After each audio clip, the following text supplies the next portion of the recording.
Has, before we discuss the match, a word on the terrific job that the ground staff have done overnight in order to get a game underway on time today.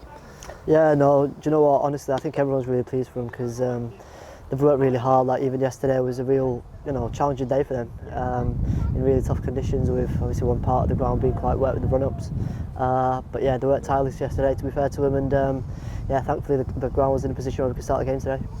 What a day for you, not only as a skipper but as an opening batsman and as a Manchester United fan as well. I don't think you could have asked for a better day. No, a pretty dream day, to be honest. No, obviously on the cricketing front, a very special day, I'd say. To bowl them out for 80, having won the toss and bowled first. I thought every single bowler was absolutely outstanding. Led by Fletcher and Dill up top, and then backed up brilliantly by LJ and Dane coming on. So no, that was really pleasing to finish the job off and bowling out for 80, and then to be 150 odd ahead going into tomorrow is really pleasing. We don't like to talk about games of cricket being down to chance, but I suppose it was, considering the conditions out there this morning, it was pretty crucial to be winning the toss and bowling first. Yeah, look, I mean, obviously it was ideal winning the toss and having that decision to bowl first. But having said that, we often pride ourselves in being able to do a job whatever we're required to do. It's not always you're going to win the toss, so you can't rely completely on that. But now we're happy we're able to capitalise on that today.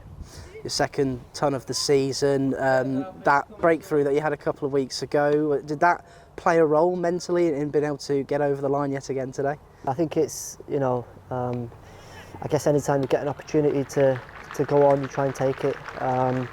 Thankfully I've been able to do that a couple of times, and hopefully I can build on that for the rest of the season. But I guess that's the nature of batting. As a batter, sometimes you get good ones early and you can't do too much about it. So, with a bit of luck, you can hopefully go on if you have the opportunity. Well on Luke Fletcher as well, coming into the side and taking 3 wickets. So figures of 3 for 18. He's done a terrific job alongside Dylan Pennington and the rest of the bowling unit.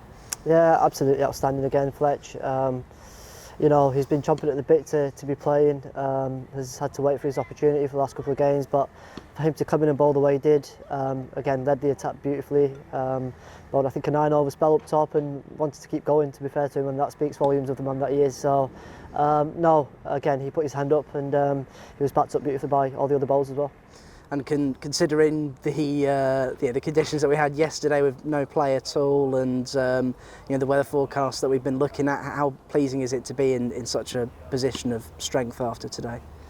Yeah, to be fair, the coach there spoke about the fact that it's now a 3-day game. There's probably a session where you have to accelerate the game, and we were able to do that with the ball in the first session itself. So, thankfully we find ourselves in a really strong position going into tomorrow. We know that there's still work to do tomorrow. We have to pitch up tomorrow with the same kind of mindset and attitude and try and build on what we've got as a start. Hopefully if we can do that, it will hold us a good stead for the rest of the game.